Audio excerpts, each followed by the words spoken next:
evening. I welcome you all to the session of Melodies of Happiness. I, Avas Nigam, along with Kamakshi, students of IIT Madras BS Degree program, will be the host for today's evening. We are thrilled to have you here today, and we hope you'll enjoy the program we have planned for you. Welcome to Raahat, our Mental Health and Awareness Society. Raahat, which means relief in Urdu, was created to provide a safe and supportive community for individuals who may be struggling with health challenges. Our goal is to raise awareness about mental health, reduce stigma, and empower individuals to seek help when they need it. World Happiness Day, celebrated on March 20th, recognizes the importance of happiness in our life, and to celebrate this cause, we have hosted this special session.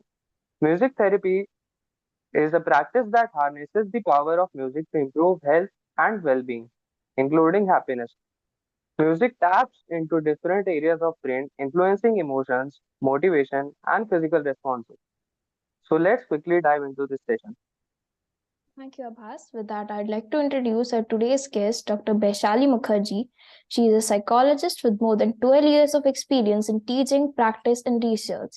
She is a PhD holder from University of Strathclyde, UK, and has done extensive research in the field of music therapy. Currently, ma'am is working as a senior faculty and research associate at Chennai School of Music, and she is also an adjunct faculty at School of Music Therapy, ISCM, Sri Balaji Vidyapith University. She is a commissioned member of education and certification at the World Federation of Music Therapy and has also served as the regional liaison of Southeast Asia for 6 years. Today, she is here to share insights into the profound impact of music therapy on mental well being and introduce us to some music therapy exercises. So, let's welcome Dr. Baishali Mukherjee with some virtual applause using the reactions feature. Welcome, ma'am.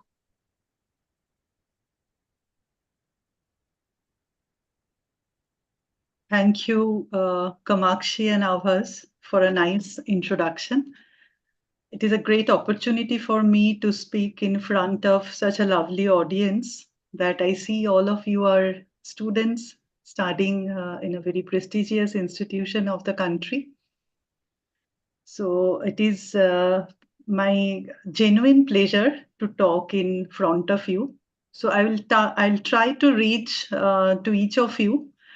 I'm sure that already all of you are happy. I have seen one of your comment that how to share thoughts about really it made me feel happy as well, that how to share thoughts of happiness, that if we are muted. Yes, indeed. So actually, you can unmute all of them because they can ask me any questions at any point of time. So I'm quite happy to reach to all the participants here. So how I have actually organized this talk today. Let us first start with a little bit of understanding of what actually happiness means to all of us, right? So there are certain times, certain moments in our life that when we are really threatened by many factors in our life, it could be your personal factor, could be your, academic, work related things, personal relationship, health, right? So because of what maybe our the dimension of on the dimension of happiness, we see lots of changes, right? So let us start with exploration of what does actually we mean by health and well-being, first of all, and how does health and well-being has the impact on happiness. And of course that I will lead my talk towards how music can be a resource in the process of restoring, maintaining, and enjoying our happiness in our life, right? And also that I will have one short experiential session with all of you. Which it's open. Maybe someone can feel sad out of that experience. Someone can it can bring joy to someone's mind. It can also be a kind of reminiscing experience in some people, right? So let us see what that experience actually gives us. So, but first of all, that let me start with a little bit on the introduction. of what is happiness and how our health and well-being is quite impacted by happiness, as well as health and well-being also has an impact on happiness. Okay, just give me 2 minutes. I will share my slides.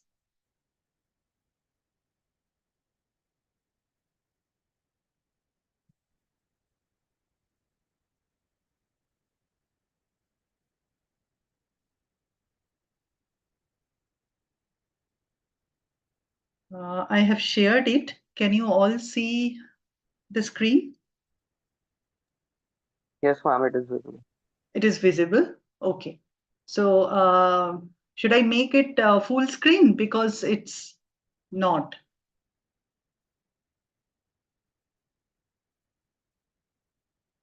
Yes, ma'am, please make it full screen so Uh, it will be visible yes, better. yes, yes.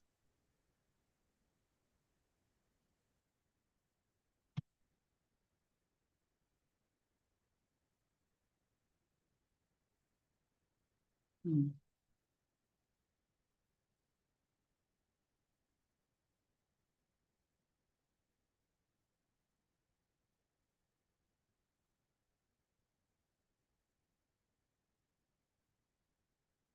Okay, so I have shared the full screen.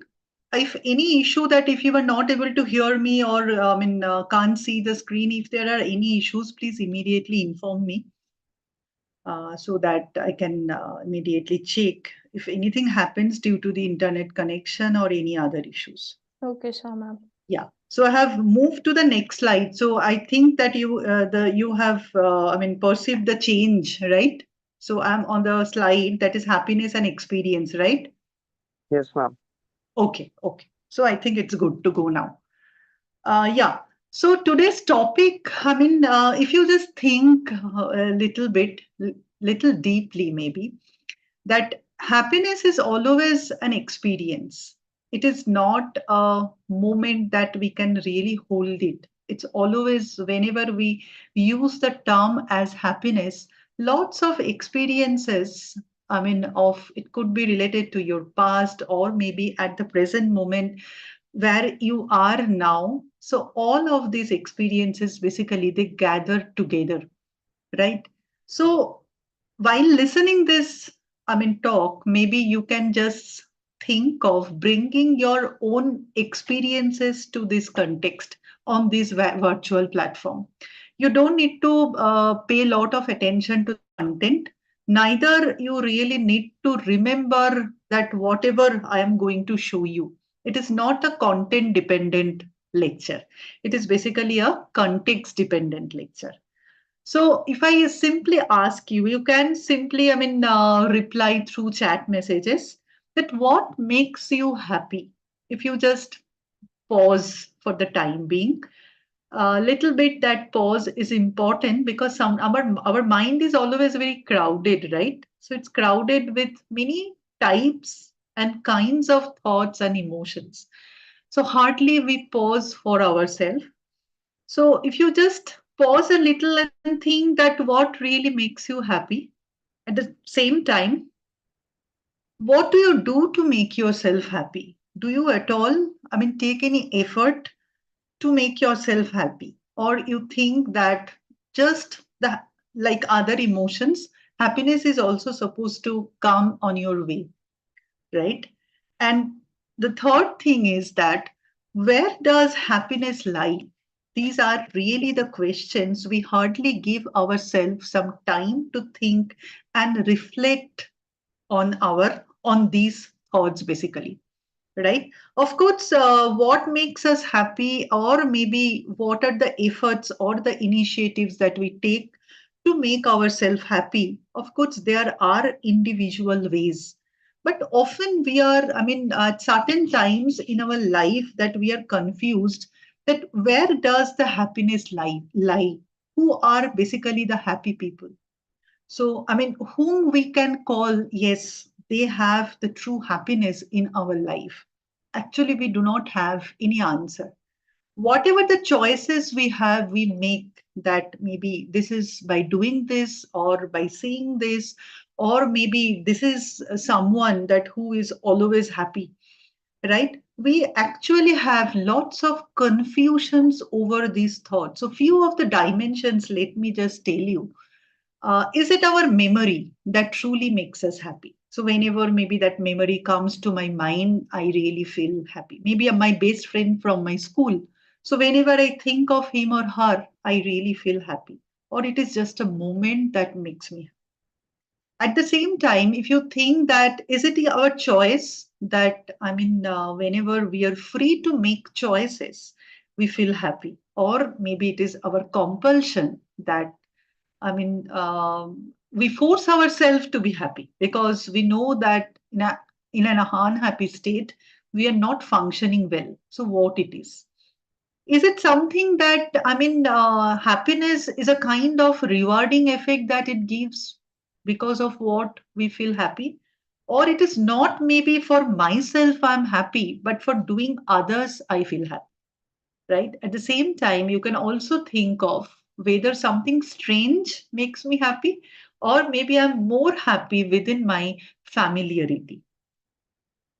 There are still more concepts like betweenness and withinness. So, where I get the happiness. Whenever I'm with others, I'm comparing myself. I'm in a very competitive zone. Maybe what your life at the present moment are, right? Lots of challenges, lots of demands from your academic life, maybe from family, from friends, right? So, of course, this is the time, the most struggle, some phase that you are going through.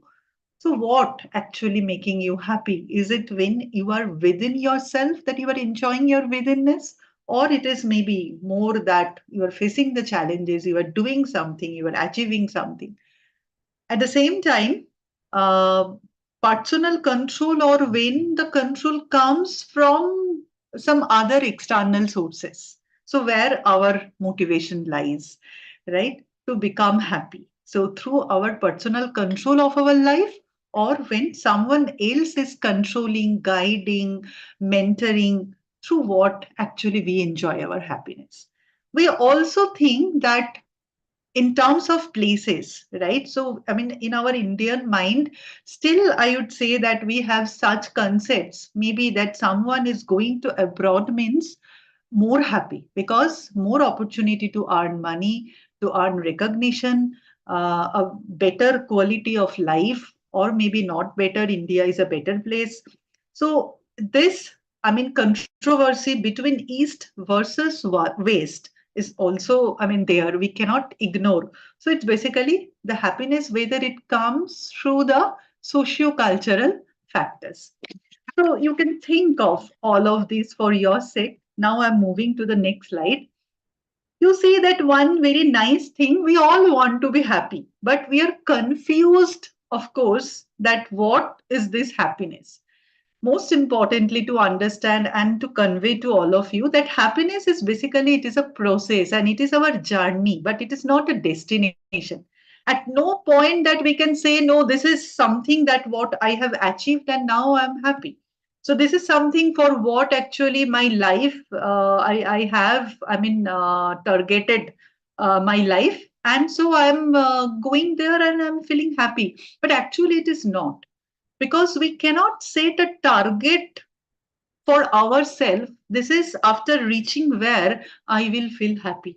It is not, because happiness is always a journey which needs to be nurtured throughout our life. It is not a state, it is not a moment that we can actually hold forever, right? It's a continuous process. There is a continuous, you can say it's a continuum, right? At the same time, it is a choice. You want to be happy, you don't want to be happy, how you want to live your life. It is not a compulsion. No one can actually induce happiness in you. No one can actually force you to become happy, or it can also be a compulsion for you that I always need to be happy. No, it is not possible. As a human being, we always are actually flooded by different levels of emotions, different nature and kinds of emotions in our life. right? So whether in a particular moment, a particular situation, I want to be happy, or I don't want to be happy, it is my own choice. It can't be a compulsion. At the same time, also remember always our happiness is not a stress management strategy. What often people actually miscommunicate, that try to be happy so that you will face the stress less in your life. It is not true. Actually, the stress are inevitable in our life, and also at the same time we need stress in our life to become a better person, to be more resilient, to face our challenges in future, right? So stress actually makes us more and more stronger in our life, which is very much needed. So happiness is not at all a stress management strategy in our life. Then two more points. Always, we have a conception that if I'm happy, then maybe I can eliminate all my negative thoughts. I can eliminate all my negative emotions. No, that is also not true. By being happy, you can't eliminate your negative thoughts, neither you can eliminate your negative emotions. At the same time, neither also you can replace a bad memory. So maybe that a trauma that it's very common in human life, that any kind of trauma. I'm not going to mention anything, but any kind of traumas are very common in our life. But being happy doesn't mean that it is going to make you forget the trauma, forget that bad experience. So then what it is, how can we be happy and all this? Okay, let me go to the next slide.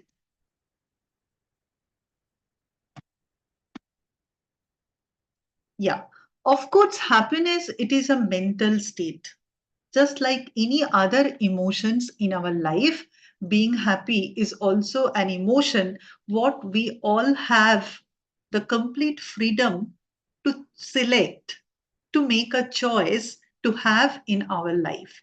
So, happiness, how we should deal with happiness, what it is.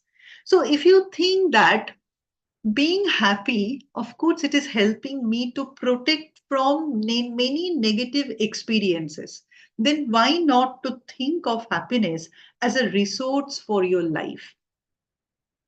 You see that nowadays, what as a psychologist that we believe or we look at, attitude is a very important aspect of our life. To become successful in your life, more than your aptitude, what you need is your positive attitude. You know how this positive attitude is going to help you to become successful?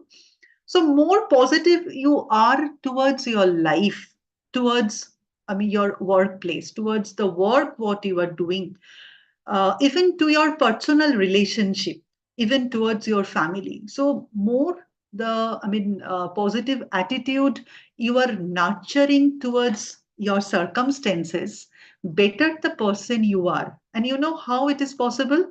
Of course, this better attitude, it always help with plasticizing our brain. So it also help with better registration of the information. So it is not aptitude, it is our attitude that facilitate our learning, that facilitate our growth. So happiness is something that always fostered this good attitude towards our life. And at the same time, happiness also foster our self system. So whenever you are happy, you will also be able to self explore. So it means that exploring yourself in terms of what do you like, what are your areas of potentialities, your self efficacies, your self evaluation, and most importantly, your self reinforcement. Very important thing, that how you are reinforcing yourself for something, right? So you are going to enjoy a better self system by being happy. Happiness altogether, it enhances our capabilities, and of course when you are working on all of these, better attitude, better self system, and enhanced capabilities, of course your adaptability with your environment is also going to be better. So, I mean, adaptability is a very important factor, all of you know, for our survival, right? So, survival is not just your physical, need. Survival is also our psychological need, right? So, evolution, what is happening always in our life, it is not only at the physical or the biological level, but psychologically also, the evolution is continuously taking place. So, a positive attitude, a happy mind is always going to help you to become a better person.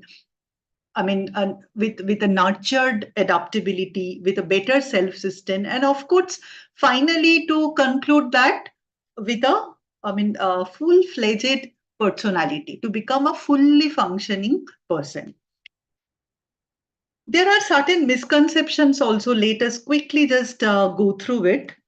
So, what are these misconceptions that we often have about happiness? So, we think that maybe who has lots of negative memories in life, maybe they are prevented from being happy. But actually, it is not. Then we also have a misconception. We think maybe money can buy happiness. Yes, for some things, of course, money can buy you happiness. Maybe if you have a lot of money, you can go to buy a good, very luxurious house. You can have a luxurious car. But you think that whatever the materialistic possession you have in your life, it is okay, it's needed, it's important, but of course it is momentary. The effects of what cannot last forever. So the what research says, people who have more money, who are rich, but the amount of stress in those people are much more higher than, how much the happiness people enjoy at an average level. We also have misconception that pain reduces pleasure, so happiness. So a person cannot be happy during pain. It is wrong. It is not true. So pain is something on the, of course, when you are, having pain, maybe physically you are suffering. It's true. It is no doubt that there is a suffering when there is a pain. But at the same time, pain is something that actually encourages someone to bond socially, because whenever you are in pain, you seek some form of connection with other people, right? And at the same time, you see that suffering is a choice. Whether you are suffering or you are not suffering with your pain, that is your choice. So pain cannot reduce our pleasure, pain also cannot reduce our happiness. We often think that a dream job can make one happy. That is also have been actually negated by the researchers.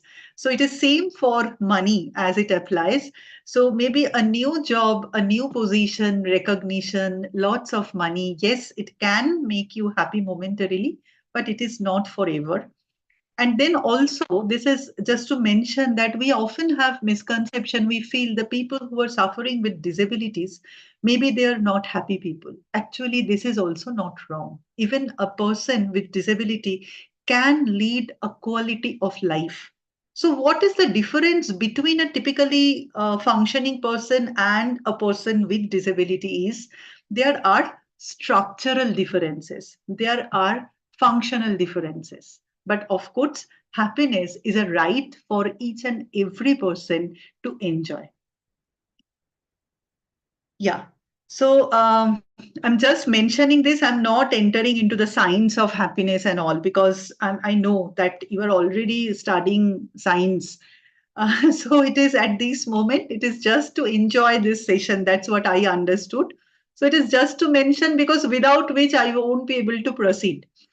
So happiness, basically, it is a multidisciplinary science. So where you see that, the sciences, knowledge, principles, theories, they all contribute from the areas of biology, psychology, sociology, studies, and also ecology. So it's basically a multidisciplinary concept, because all of these subjects, they have a relevance or they contribute to the science of happiness.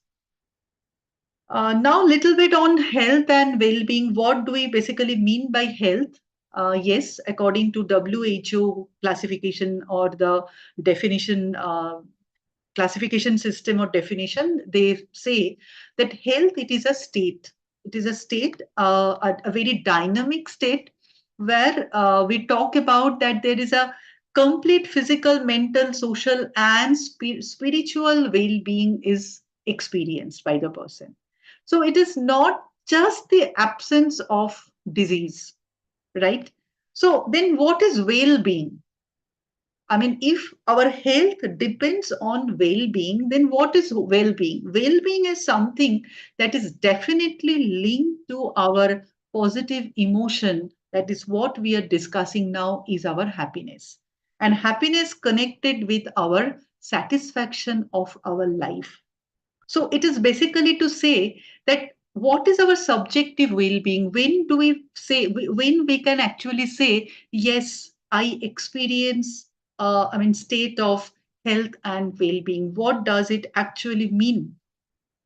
Of course, it is about when you feel about yourself as good, satisfied, adjusted, well functioning, fulfilling, right? So it is the feeling about yourself and your life. So all together, it contributes to the subjective well being. And that well being is definitely has a very, intricate connection with your health, and at all levels your physical health, your mental health, your social health, at the same time, your spiritual health. And within your mental health, again, there are two aspects. One is your intellectual health, one is your emotional health. Maybe a person who is highly intellectual, maybe involved in lots of scientific studies, quite accomplished, right?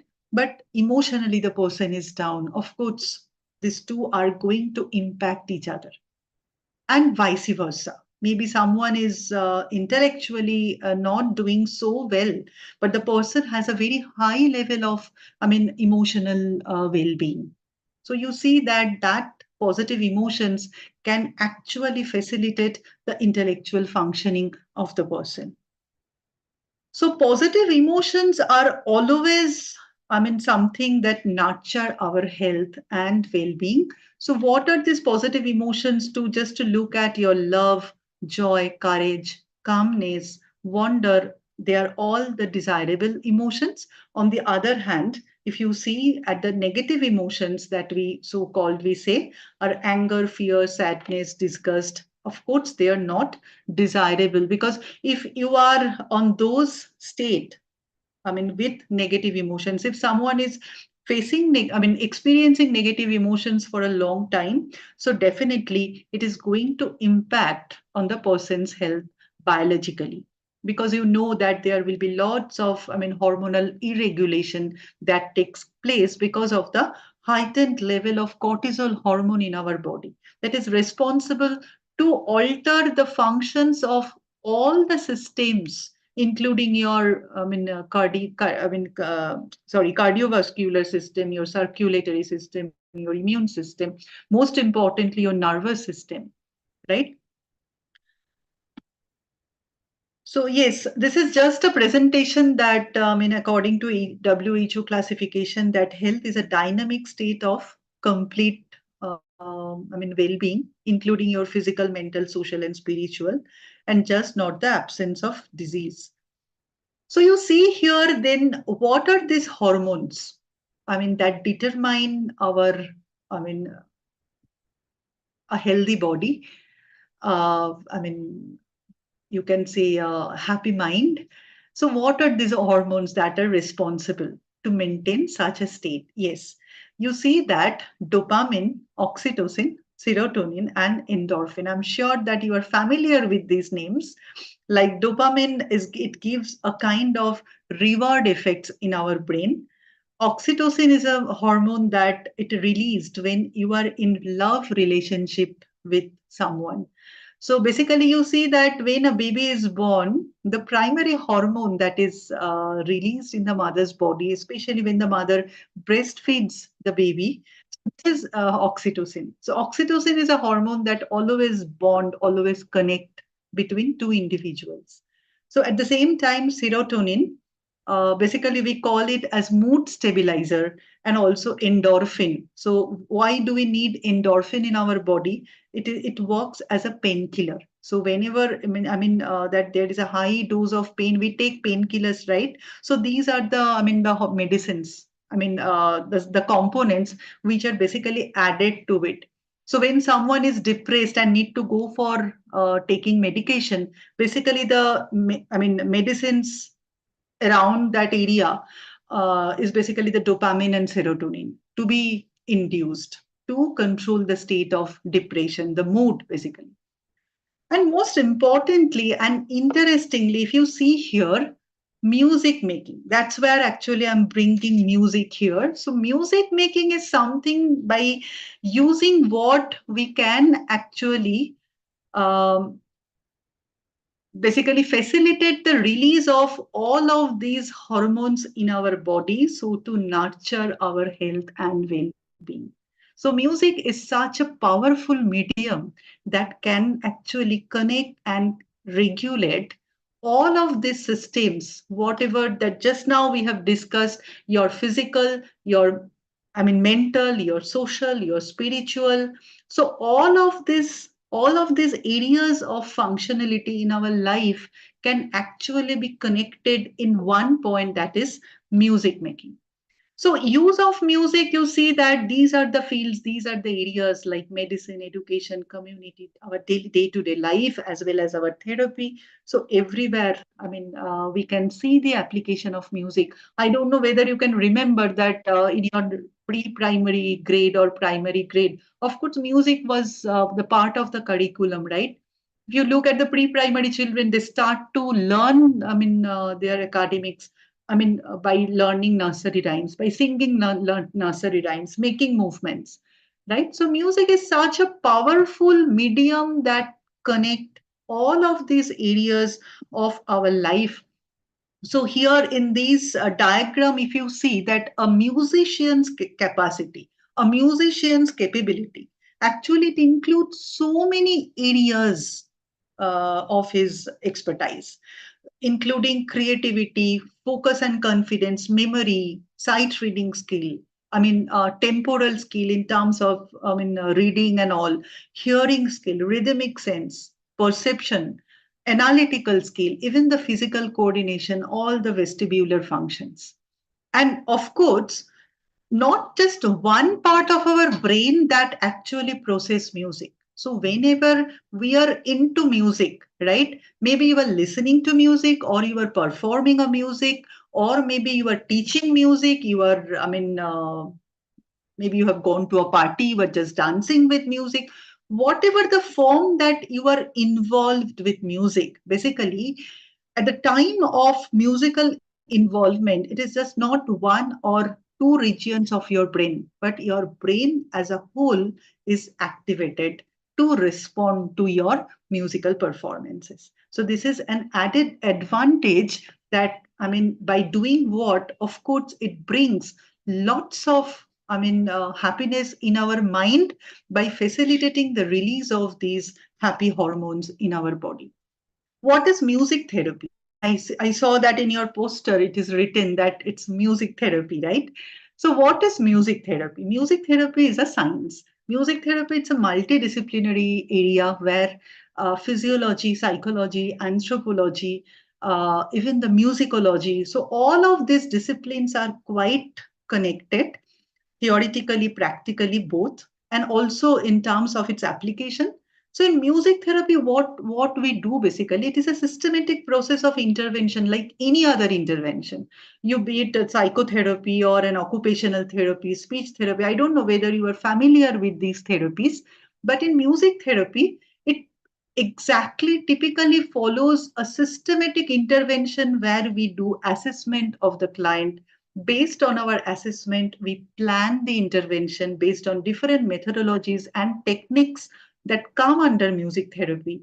Then we implement those methods and techniques. And finally, we evaluate the outcome, that from where I started with my patient. So, after following a music therapy, where is my patient now? And this is a very popular model that how music therapy actually works. So you can, it is of course a taken message for you to use music in your day-to-day life. It help to, it help basically in attention modulation, emotion modulation, cognitive modulation, behavioral modulation, and communication modulation. So, at the time of distress, at the time of difficulties, at the time of struggle, at the time of, I mean, any kind of extremities in life, we can always take a shelter under the umbrella of music. Because, I mean, music is something that all together, holistically, it is going to help you to Ma'am, alter your mood. can you show the last slide? One second. This one, No, last this before one. that. Yeah, yeah. Okay, thank you. Yeah. So these are some list of effects of music therapy in general, that how it has an impact on our wellness. Of course, to generate positive emotion, regulate our emotion, reduce our boredom, improve mood, that to immediately we can experience to bring positive memories of events, but not always positive memories. Sometimes some music can also bring some negative memories as well, right? But maybe that release of that negative emotion is also important through music. You see that hardly, maybe in today's scenario, in today's life, I mean, where we are mostly dependent on technologies, hardly we, I mean, almost we are, you see that away from our social connection, to be very honestly to say, how much time you spend talking with your friend or with your family? Hardly, right? So mostly we are on some devices, right?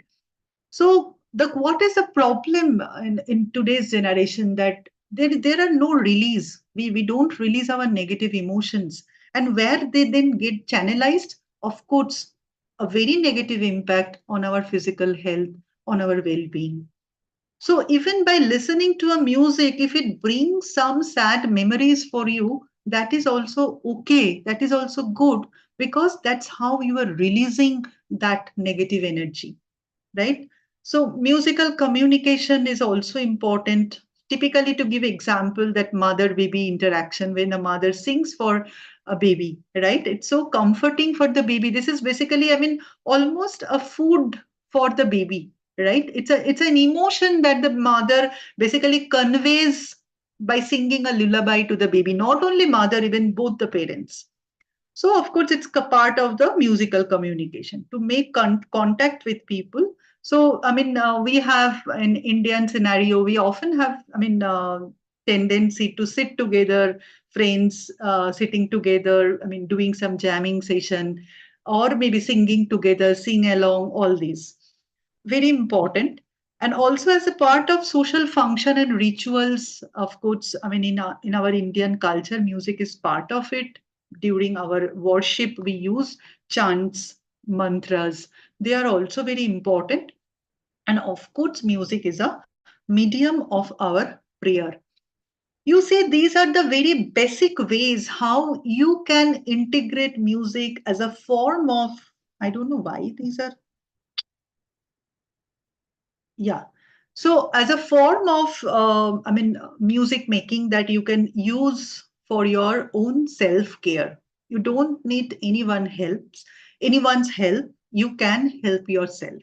So this self-care is extremely important through music making, like listening to music, meditation and music, chanting, music and visualization, singing, playing musical instruments. So these are the very basic ways that how we make music for ourselves and also for others. You can do it's being happy is just not related to yourself. It should not be confined to you yourself.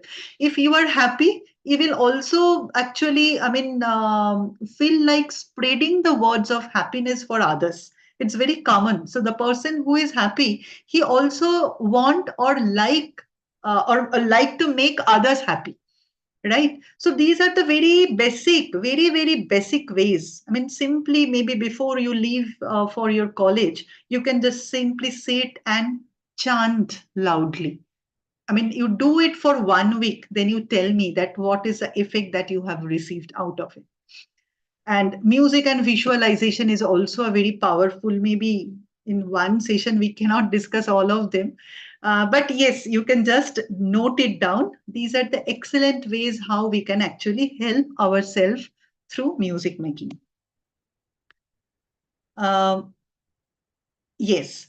So, how music listening in the form of, you see, within music therapy spectrum, we have different techniques, different methods. Broadly, we divide it into two. One is the receptive one, the other one is the active one.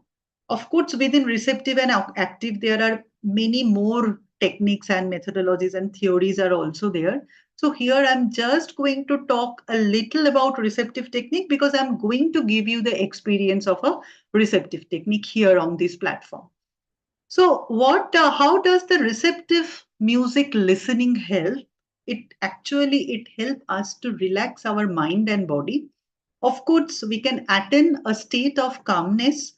It helps to regulate blood pressure, respiratory rate, reduce anxiety, reduce stress and tension, facilitate our positive experience, and of course, our sense of well-being.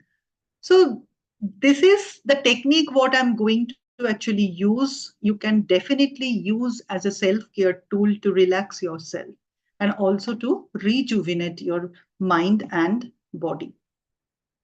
What kind of music then you are going to select? If you really need to use the music for your own relaxation. So it's better that you go for a soft and soothing tunes. The tempo is better to be slow, that not a high tempo always good because there is an entrainment theory when you actually listen to a very fast beat. So your body rhythm also try to coordinate with that external rhythm, right? So the moment the body maybe will try to entrain basically with that rhythm, so your heart rate can increase, your pulse rate can increase. It will not relax you. So it is better to go for the slow tempo one. Instrumental music or song, maybe the vocal music, anything is fine, depending on your preference, your choice. And so I have told that fast and upbeat song can be avoided. So for from instruments, if there are choices, if you say, ma'am, which music actually can have more effects, yes, there are certain researches that say instruments like sitar, flute, of course, they have lots of effects. And I know that in southern region, sitar is not very popular. You can go for vina. A flute is always yes. So of course, even the vocal music also has lots of impact. So now I'm going to make the music, of course, for you. I will just share here. Before that, the few instructions. You try to keep your eyes closed throughout this experience. You can focus on your breathing.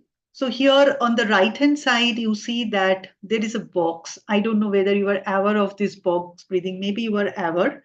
So this box breathing is basically that inhaling for 4 counts, then holding your breath for 4 counts, then gradually really exhaling the air for 4 counts, then again 4 counts before you inhale again, right? So now can we just try for, once? Just let us try. Uh, From just simply, yes. Is it okay? Should I go for? Yes, ma'am. Yeah. yes, ma'am. So, yeah. So, thank you. Just sit in a very comfortable position. It is a practice. It is not the final. I will start the final session with my music. Simply close your eyes. Try to make yourself very comfortable. Try not to think of any recent or past things. Try to relax your body. Pay little attention on your body. Try not to be distracted by your surroundings. Slowly you breathe and you observe whether you are comfortably breathing, that you are not feeling any discomfort while breathing. And while breathing, just try to make yourself comfortable. Your limbs, hands, legs, your body, chest, abdomen, pelvic region, try to make it comfortable. Try to relax your neck. So if you are comfortable, then just try if you can do this box breathing. So with my counting, you inhale 1, 2, 3, 4. Now hold it for 4 counts. 1, 2, 3, 4. Release your breath. Exhale. 1, 2, 3, 4. Be in that state. 4 counts. 1, 2, 3, 4. Again, you can continue the same process. So come back to the present again. So this is just a demonstration that whenever there is a very high level of anxiety, tension, stress because of maybe submission of an assignment, next day examination, maybe some issues in the family, some health related problems, maybe you are facing or any family member is facing. Of course, all of these things commonly that makes us very much disturbed, distracted, right? So this box breathing is something that immediately it help us to rejuvenate. So you don't need to talk about your mental state with anyone. Simply sit in a comfortable position, repeat it for 10 times. You will definitely see the changes in yourself. And though here I was counting 1, 2, 3, 4, but definitely I know that my count will not exactly match with your body rhythm, right? So each of us, we have our own body rhythm. So it should go along with your own body rhythm, right? But it is just to demonstrate you the technique. So now you see that before I start the music, it is a quick screening. It's a very quick screening. You don't need to discuss with me. You don't need to disclose to any others also. It is for yourself. There are 3 questions here. The first question says, found it hard to relax most of the time. You take it for yourself, whether it is yes or no. Again, I'm repeating the question. Found it hard to relax most of the time. Yes or no?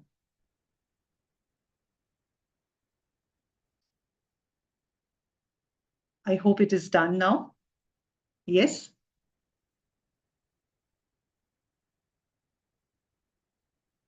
I'm going to the second question. Felt stressed and overwhelmed most of the time.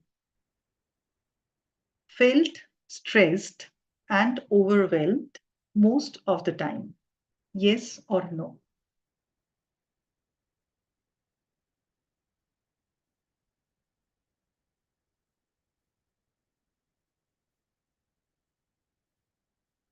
Okay, I hope it is done for you. I'm going to the next one.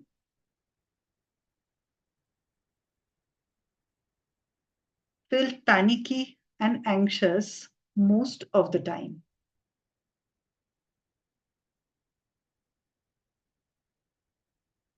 You see that if any of these, three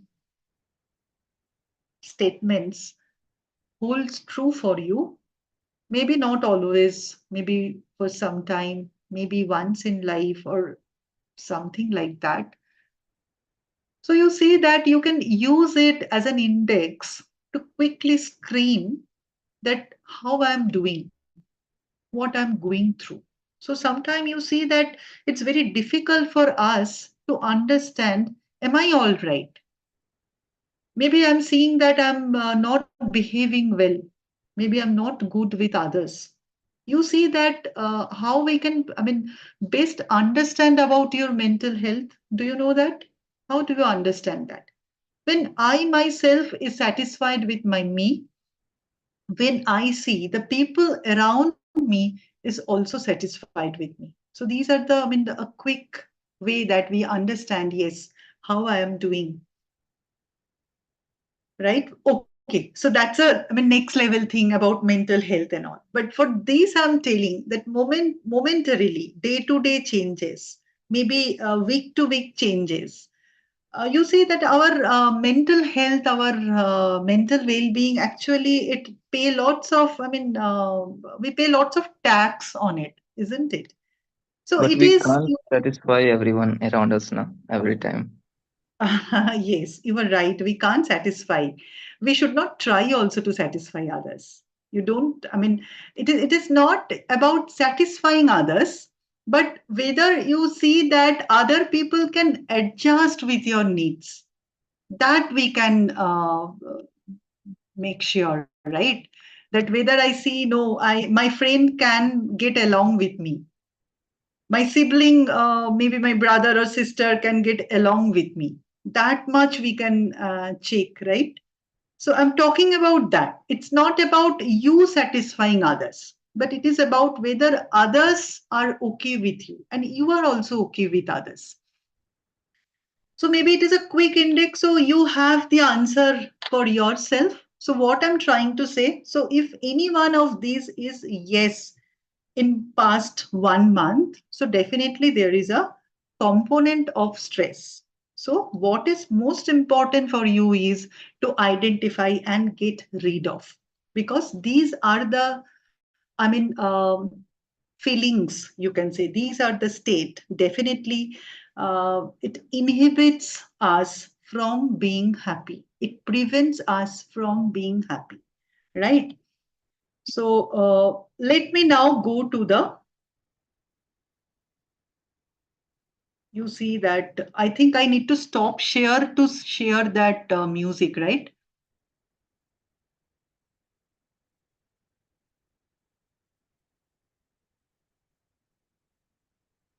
So I'm going to play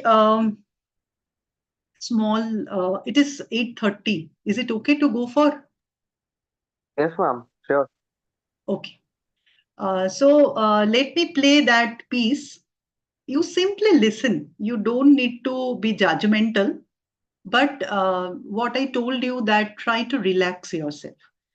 uh, let whatever the thoughts are coming to your mind, let it come. You don't need to be judgmental, you don't need to think, oh my god, why am, maybe you are thinking of your girlfriend. It's okay, fine, girlfriend or boyfriend, it's okay, fine, let her be in your mind, right? So you don't need to be judgmental. Be open to your experience that music is going to give you, and try to relax yourself and try to shut all distractions around you.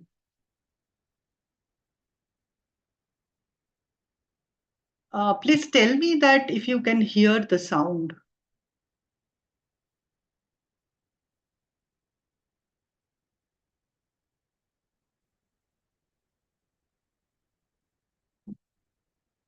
Is it audible? No, No, ma'am. No. When sharing your screen, you need to select the checkbox. It's there to I share. can't hear you. What you were saying? I'm When There you just must start be a switching sharing the off. screen, checkbox. You have to select to share the audio while sharing the screen. Okay, okay. Just a minute. So again, I will do stop share then. Yes, ma'am. Okay. So now tell me that what to do. And when you share, there must be a checkbox for selecting share audio.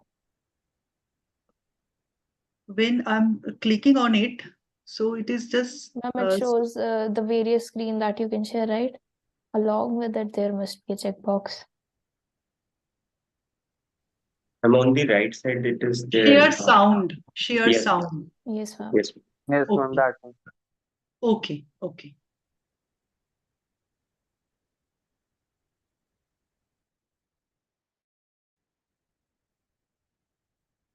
You please confirm, okay? So once you can hear it. Yes, Ma'am, ma'am. it is audible now. Audible, fine. Yeah. Please listen.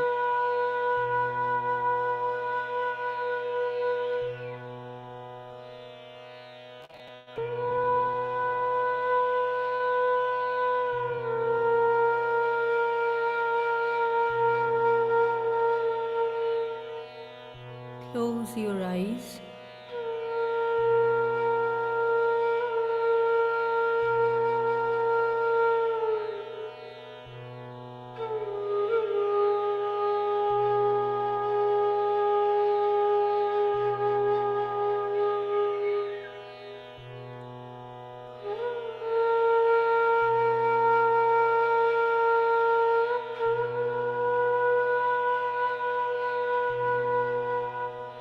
Be calm and composed.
Relax all your muscles.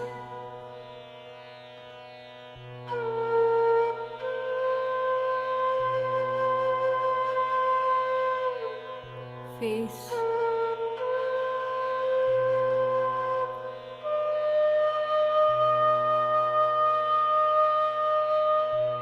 neck and arms,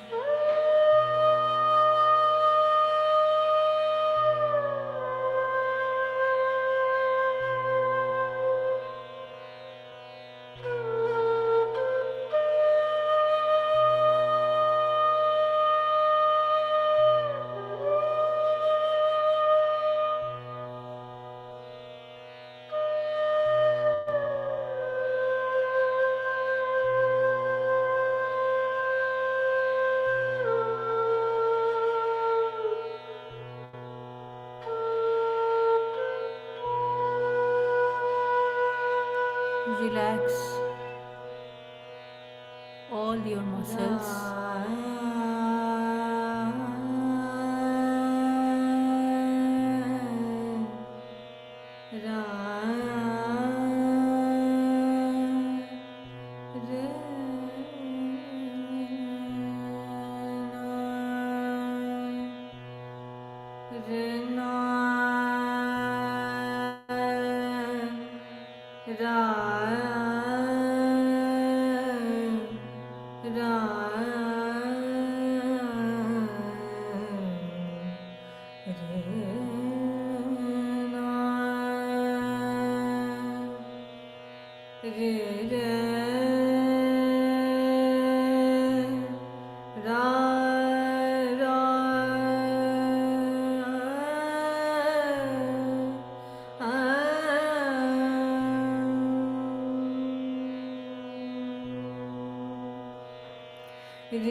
Go with the music.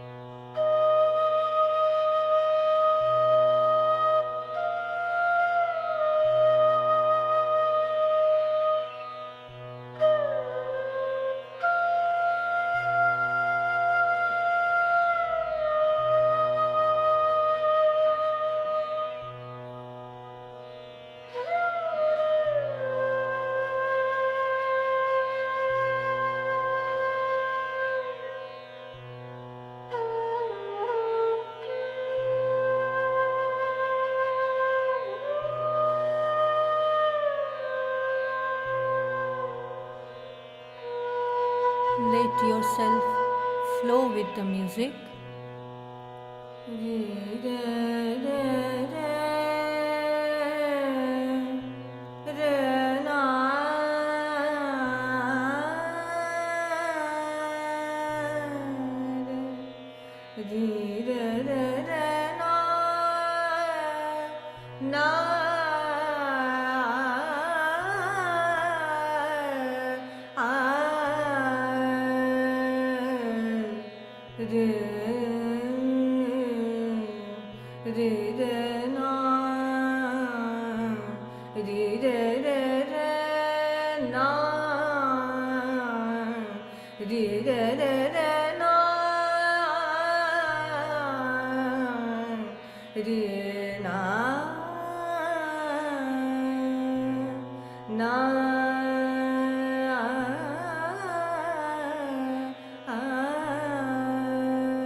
Slowly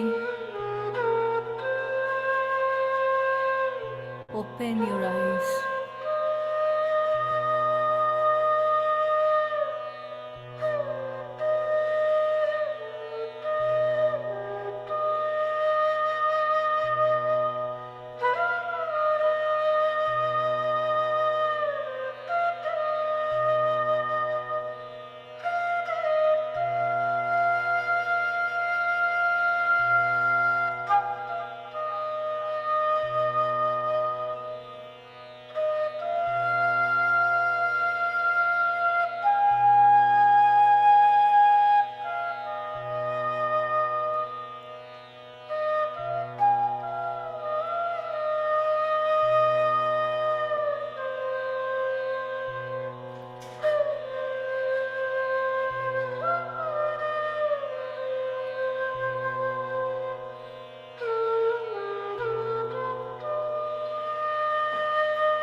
picture.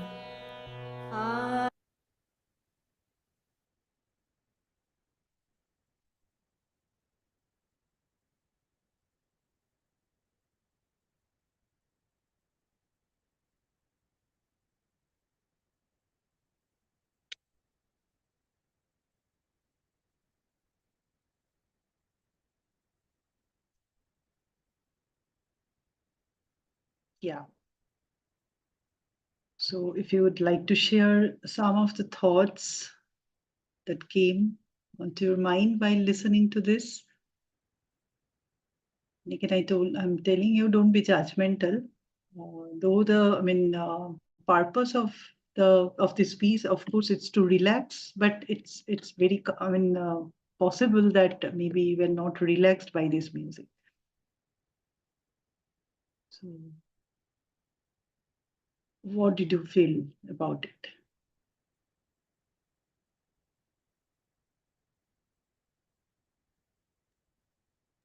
It was a bit relaxing and also deep. I went just for a few Voice seconds. is little breaking. If So, you can just bring your, microphone near to yeah, your, yes. is it audible now? It was Now it's overly better. soothing. So it was calming, relaxing, and a bit meditative. I went into deep meditation for a few seconds. Mhm. Okay. So it was calming to you. It has a calming effect, right? What about others? Any different experience? It felt overly soothing to me.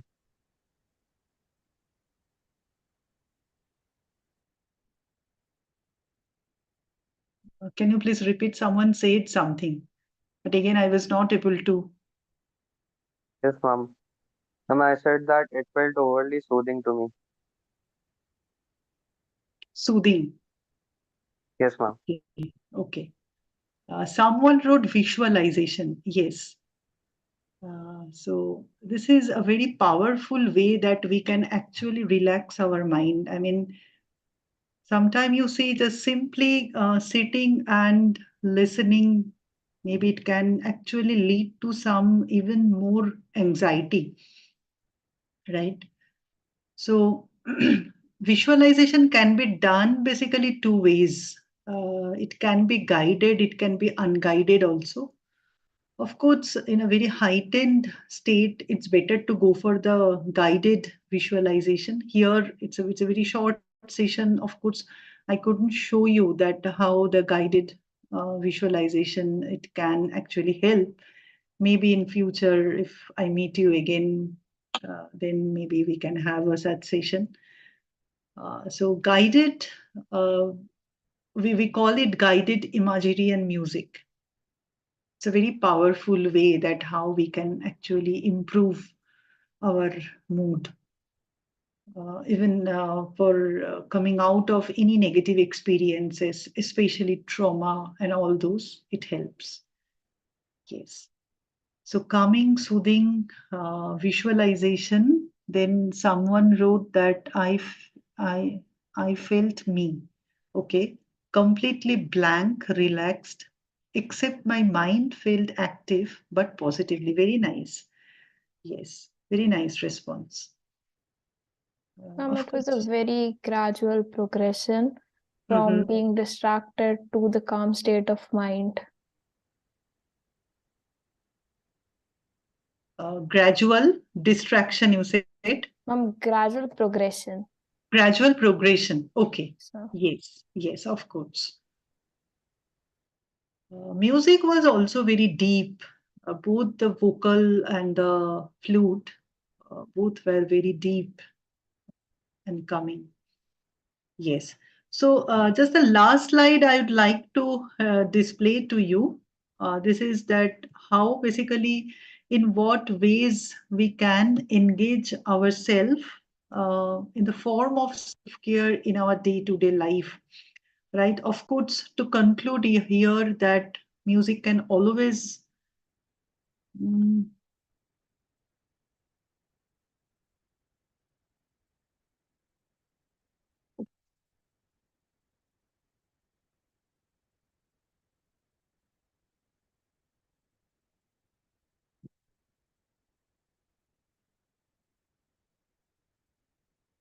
Yeah, something went wrong. Just a minute.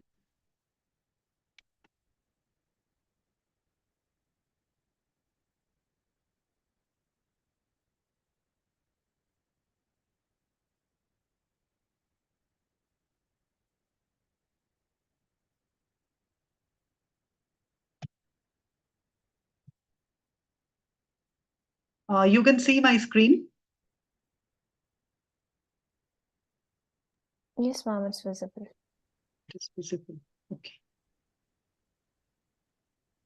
But it is stuck. So it is just the last one slide I wanted to show you.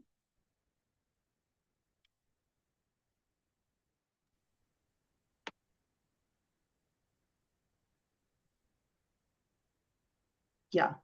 So what is conclusion you can say, or maybe you can say that where how we can summarize today's session, that have music in the form of self-care in your day-to-day life. So we also, the other way we call it as musical self-care. So of course, music can always make us happy. Music is something that will, whatever the form, whatever the way that you engage yourself with music, actually it is going to nurture your mind and body connection. So it is just not your, it has an effect on your mind. When you are feeling calming means it's just not the mind that is getting, calm, but at the same time, definitely it is your parasympathetic nervous system which is getting activated because of what that calming effect this music is giving you, right? So it is always through music what we are basically approaching is the connection between our mind and body. So, how you can actually integrate this music in your life for your regulation, psychological and the physical regulation? So, first of all, you identify music that basically relax you, that can uplift your mood. It helps you in reminiscence, and also what can actually induce some relaxation so that you can sleep, right? Create a playlist for yourself. I'm sure that nowadays you are very modern students. So you have your playlist. I'm sure about it. But use that playlist on and off. Listen to new music of unknown artists because our brain has an extraordinary capacity, right? So we should not forget about the plasticity of our brain has the potentiality. So the more you expose yourself to new things, so you are actually enhancing your brain's capacity to adapt, to adjust with anything new that comes to your life. And why not to start it with something very pleasant, that is music, right? So listen, not to, don't stick to your own preference. Sometimes you have to go step out of your own preferences, your preferred genres. Improve your musical skills, listening skills, and most importantly, be creative. You record your own music. Don't be judgmental. How do you sing? No one need to listen to your recordings. You record your music for yourself and play, listen, right? So you see that the more you will do it, more you are indulging yourself to be expressive. Your musicianship is not important here at all. It is all about how you are expressing. You see that simple, if you hum also with the music, record your humming and listen it later, that how do you hum. You can simply vocalize. You don't need to sing. If you are not comfortable, you start with vocalizing. I'm sure if you make this habit one day, you will see you are singing and recording your songs. So indulge that habit to become more and more expressive. It releases all our emotions. Very helpful. So that way you will be creative also. And of course, be connected. You can actually team up as a team of, music lovers or something like that. It always helps. So this is my message, to be happy. Now start some sort of musical self-care for yourself and also for others, most importantly. Yeah, that's all for today's session. So it is really nice to be, yes. Yeah. Ma'am, we did talk about spirituality a little. So, what Mhm. I think how it helps it is we have something in our mind that someone is listening to us, someone is Mhm. watching what is happening. So, it Mm. will get justified, and we perseverantly keep on working towards our goal. So, is it how spirituality helps us, or is it a wider domain in psychology? You see that what example you have given in the context of spirituality is not like that. You said that when someone is observing you, when someone is expecting something from you, and you are working towards it accordingly. No, it is not spirituality. That's what I'm you said. sorry to interrupt, ma'am. No, when we are working for ourselves, like we do have setbacks in our lives, so Uh-huh. we keep going on that if this doesn't work, we will do something else, right? So Mhm. spirituality for me, it definitely helps me that okay, Mhm. I'm going my way, I'm being perseverant, and God will definitely help me Mhm. to contribute Okay. my best to the world. So is the Okay. spirituality that's it, and all the context of, I would say, like I must say Guru Granth Sahib or Vedas for Hindus or Quran for Muslims Mhm. utilized for Mhm. it, or it is a wider domain in So psychology. I would here, like to. you see that here we are not relating any religion to it, right? So each and every religion has its own way of explaining. I mean, I mean, what No, to say? I got your point, ma'am, but Mhm. I just wanted to precisely Yeah. explain my. Yes. So here, spirituality is someone's journey towards growth and self actualization. So, what does this self actualization means? It is basically reaching to a state. It is the final stage of someone's life when the person actually realizes its own potentialities. So, this is a journey. So we cannot actually reach to that level of growth needs until and unless we fulfill the needs of our lower levels, right? So it is here the spirituality is basically that understanding, first of all, your full potentialities, and you are someone who is, I mean, fully dominated by your constructive impulses. So, this is a state where actually no negativity can touch you, right?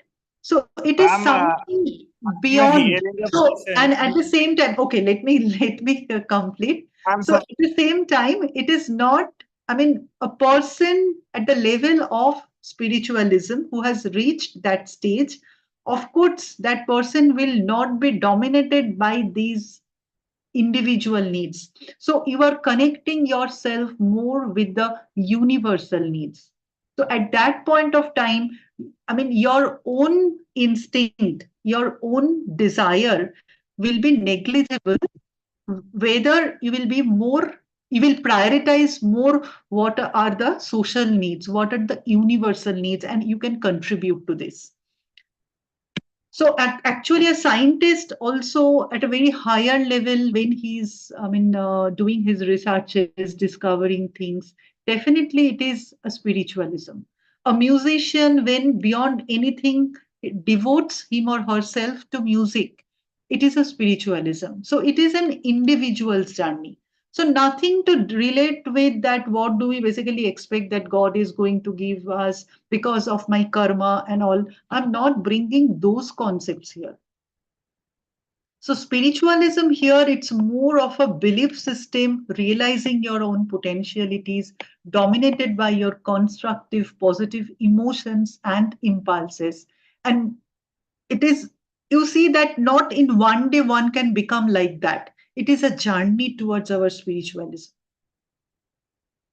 Ma'am, and I feel that impulsive behavior keeps on decreasing. Like if you know that people around you are going to create absurd situations. So at the end, you begin to adapt to it more and more. So that's being a bit spiritual in the context of psychology. No. Okay, I got your. Yes.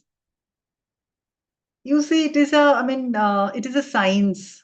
So here, I think I mentioned about spirituality as one of the dimension of our health, right? So here, just one example I will give, and then I will end my session. Just one more example. So often, psychologists, especially who are health psychologists, and also music therapists, sometimes they have to work in the palliative care units. You understand what is palliative care unit, right? So people at the terminal stage of life, right? So when the suffering actually reaches to its peak, and of course, it is the terminal stage of treatment when a person is going through. Typically, the palliative care when says. So what very commonly the psychological state of the person would be. Of course, the person will lack motivation. I mean, the person will try to disconnect him or herself from the rest. In most of the cases, of course, physical, suffering too will be there always.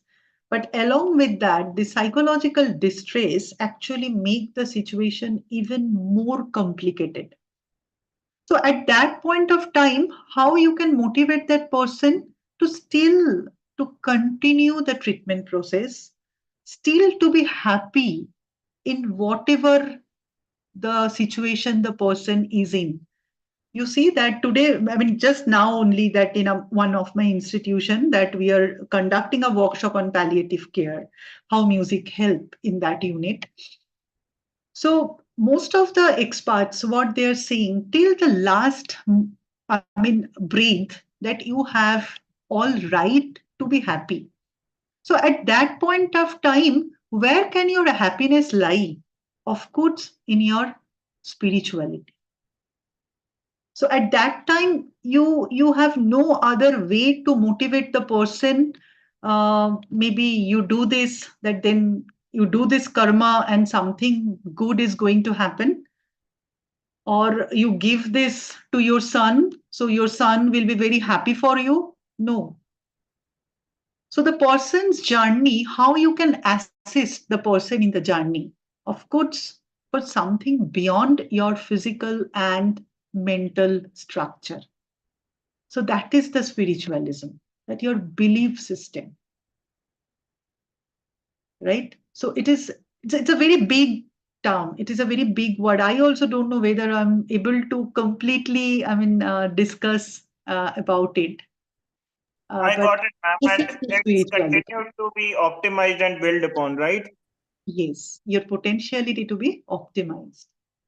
Yes.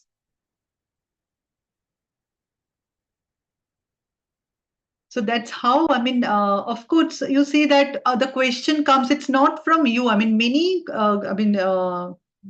group that I have got this question, ma'am, why spirituality into health? This is the reason why spirituality into health. When you have nothing else, so where to, focus your mind?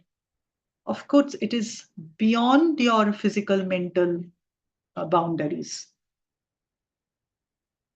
It is a realization. And of course, that Okay, belief got it. system is very important for our health and well being. It is very important. So, Yes, despite ma'am. all adversities in our life, still we want to do good, right? Why do we want to do good? That is the spirituality, your belief. Okay.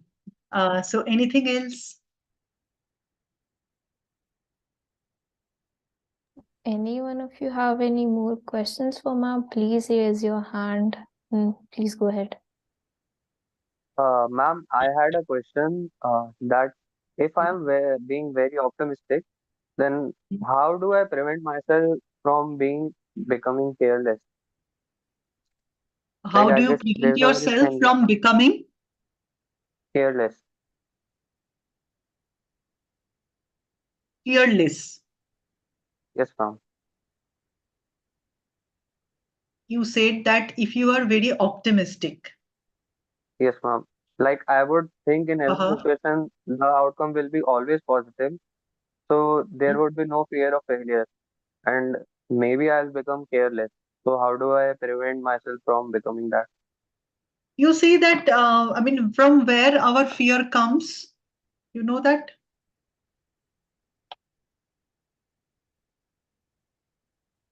Yeah, Fear from is the one of outcome. the basic, fear is one of the basic component of our anxiety.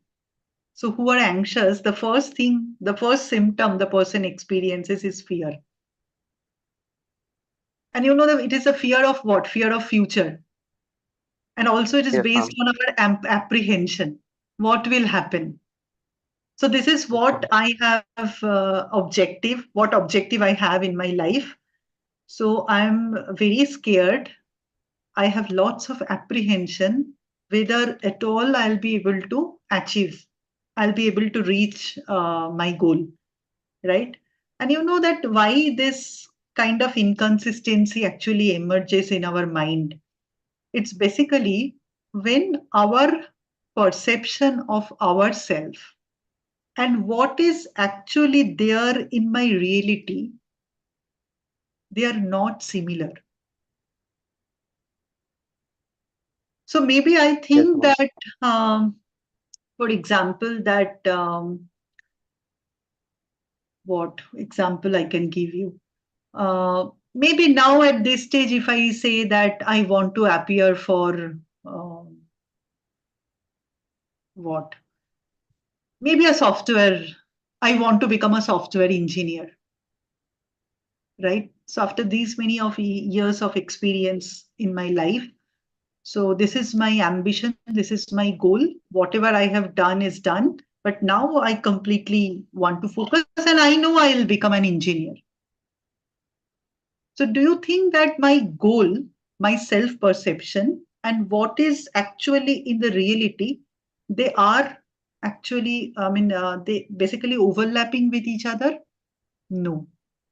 It is not realistic, the goal or the ambition or the optimism, whatever I am holding for myself. So basically, the reason for all kinds of fear is like that. So the more you are reality oriented, the fear will be less. So always try to, have a realistic goal. But it doesn't mean that you will stop dreaming. No. It means that it's not that you are going to stop dream. But when you are setting some objectives, we are setting some goals and you are working towards it, so your approach should be reality oriented. More, you are nearer to your reality, the fear will be less. But have your optimism. There is nothing wrong with your optimism. But as you said, fear, this is something always come from unrealistic expectations from your surroundings that we shouldn't have. Okay, ma'am. Yes, ma'am. But yes, this is what I have told is more of a humanistic approach. But there are also other ways how this fear can be explained, right? So then the night will pass. So Ma'am, this is somewhere I heard uh, yes, Abhishek. Ah, aim so big that you will fear of not achieving that in hmm, future, so that you will work more and more harder. ha. Uh, so how can, matlab, how you said now to not achieve, matlab, I think more realistically than aiming so big. What to do then? You say that today only I was telling, there was in my slide, there was one point that how happiness basically foster our mind foster our psychological state, you see that your attitude, it is so important. So, I mean, it is good to have the big goals in your life, but your evaluation, that depend on that, I mean, basic factor. So I have these very big goals in my life. Maybe I want to become the president of India. I have this goal in my life. But I should set it within my limit, what is called as metacognition. So I should not forget about my own self-evaluation, what I can, what I cannot. So nowadays, I mean, because of the, I mean, social demands, expectations, this, I mean, extraordinarily competitive environment, actually, I mean, what to say, that we are just ignoring these soft sides of our life, the soft qualities of our life, what we shouldn't. Of course, I have big goals in my life, but it doesn't mean that to achieve that big goals, that I will lose myself. Okay. Metacognition means that knowing what do you know. That is called metacognition. It highly depends on a good attitude, your positive emotions, your self-regulation. So all of these, I mean, emotion motivation system has a very strong impact on our cognitive potentialities. You see, your intellectual functions cannot work alone. You need your emotions to support them. Then it will intensify. It's all hormonal, it's just not psychological. There is a neural basis for all this. So nurture your emotions. Definitely your cognition will, be with you. Set realistic goal, what you can do, what you cannot do. Set your own target for yourself. Don't let others to set target for you. And we discussed today, it is a journey. It is not a destination. Right? Ma'am, one So last question. How do we be more emotionally intelligent? that is completely a different area. Maybe later, if we meet again, definitely I will be happy to answer this. Right? So it's Okay, a ma'am. completely, sorry, Abhishek. It's, I mean, if I have to say this, then again I have to prepare the context for emotional intelligence. Yes, Yes, ma'am. Yes, ma'am, I think we should wind up. yes, yes. It's almost 9:15. But Yes, ma'am. yeah, Thank you but for if you answering all but the if you questions so still have patiently. questions, you can email me. I think I have shared my email with Raj. He has sent me the invitation letter and all. Thank you for that. So you can email me. I'll be happy to answer. No problem. Thank you, ma'am. Yes, ma'am. And we are very grateful as you accepted the invitation on such a short notice and adjusting your Pleasure. schedule for making time for us. Yes, And it it was was a a very short informative. notice, but I am also, happy to attend this Sure, because ma'am. It was a very informative and introspective session, and it truly compelled us and gave us time to reflect on our life and think about what happiness Mhm. really is to us. Yeah, okay. Thank you so much. And I hope our audience too felt calm and learned something new today, as quiz 2 is also quickly approaching, and I hope the breathing exercise we practiced today helps us keep Mhm. calm. And ma'am, we wish you all the best for your continued commitment to music therapy, and thank you for sharing your expertise with us today. Yeah, thank you so much. Just And thank you to the team. yeah, Thank you, just a ma'am. minute. Can everyone turn on their video cameras so that we can stay on the presentation?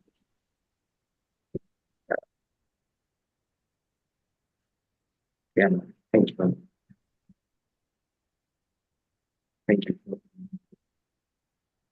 Okay, thank you so much. Shall I leave? Yeah. Okay. Yes, ma'am. Bye bye. Thank you, Good ma'am. night. Good Bye. night. Thank you. Yeah. Bye, ma'am. Good night, ma'am.